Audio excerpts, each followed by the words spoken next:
Xin chào các bạn đã quay trở lại với review 5 phút. Ở cuối tập 41, sau khi bị Mỹ Đô Toa truy sát, phải mất một hồi thuyết phục, Tiêu Viêm mới khiến nữ nhân kia dừng tay lại và kết hợp cùng mình liên thủ phá tháp. Nương theo đó, lấy vị trí hai người làm trung tâm, từ trên tay, hai đòn công kích mạnh mẽ đồng thời đánh về phía trước. Lúc này đây, một vụ nổ ầm ầm bạo phát, ngay lập tức nóc của thiên phần luyện khí tháp đã nổ tung. Nhanh chóng lao đi, thân hình của Tiêu Viêm chỉ trong tích tắc đã liền đi ra bên ngoài và đứng sừng sững giữa trời.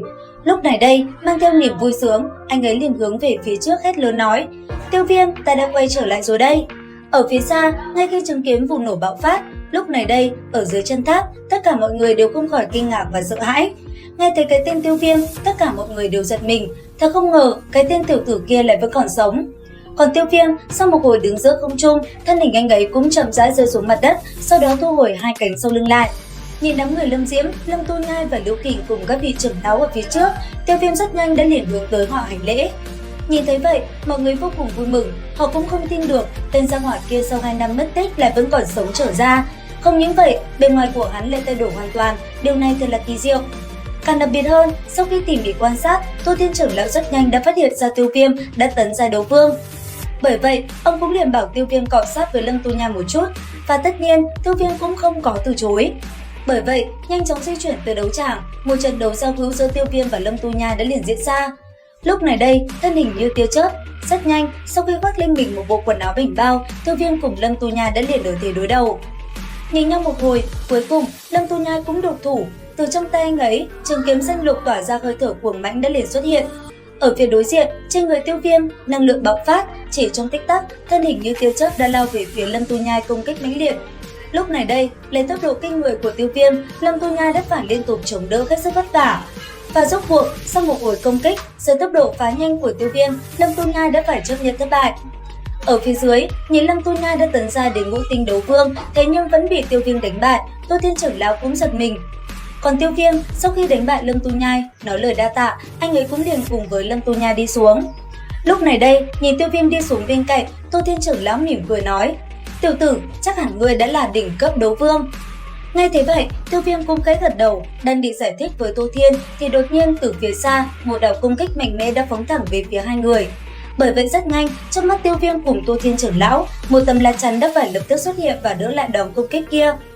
Ở bên cạnh, đối diện kình khí bắn ra từ đòn công kích trên người Tiêu Viêm cùng Tô Thiên, cho dù là đám Lâm Diễm ở bên cạnh cũng cảm thấy có chút khó thở. Và rốt cuộc sau một hồi giằng co, đòn công kích kia rốt cuộc cũng bị Tô Thiên đánh văng. Sau đó, từ khe hở hư không, một hư ảnh nữ nhân cũng liền xuất hiện.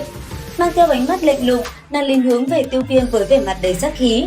Thấy vậy, ánh mắt mọi người liền hướng về nam nhân kia đầy nghi hoặc. Cũng bởi vậy, Tiêu Viêm cảm thấy khó xử vô cùng.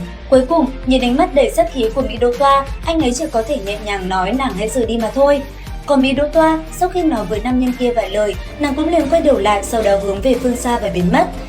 Nhìn theo bóng nàng rời đi, Tiêu Viêm lúc này mới có thể thở dài nhẹ nhõm một chút. Và ngay sau đó, anh ấy liền nói với Tô Thiên trưởng lão về việc mình đã thu phục được Vẫn Lạc Tâm Viêm, bởi thế mình mới mạnh mẽ như vậy.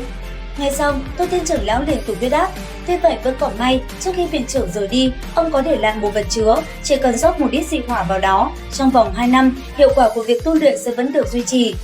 Nghe được chuyện này, Tiêu Viêm cũng thở phào nhẹ nhõm. Tuy nhiên có chuyện xấu, hiện tại Hàm Phong đã lập ra Hắc Minh, muốn tiêu diệt hắn cũng không dễ. Mặc dù vậy, nghe xong, Tiêu Viêm lại không sợ hãi. Ngay lập tức, anh ấy đã liền nói với các vị trưởng lão triệu tập nhân thủ, vài ngày nữa sẽ tiến đánh Hắc Minh. Tuy nhiên còn một chuyện nữa, hiện tại nhị ca của Tiêu Viêm là Tiêu Lệ lại đang gặp phải nguy hiểm. Bởi vậy không nhiều lời, sau khi triệu tập nhân thủ, mang theo gần 20 người, Tiêu Viêm liền cùng họ lên thuyền đi về Hắc Giác Vực. Và cũng trong lúc đó, ở tại Hắc Giác Vực, đám người Hắc Minh dưới trướng Phạm Lao cũng đã hành động. Bọn họ đang truy tìm tung tích của Tiêu Lệ rất gắt gao. Còn Tiêu Lệ biết tin đám người kia tìm mình, anh ấy cũng đã chờ sẵn. Đến đây thì hết tập 42/5 Đấu Phá Thương Khung. Xin chào và hẹn gặp lại các bạn ở những video tiếp theo.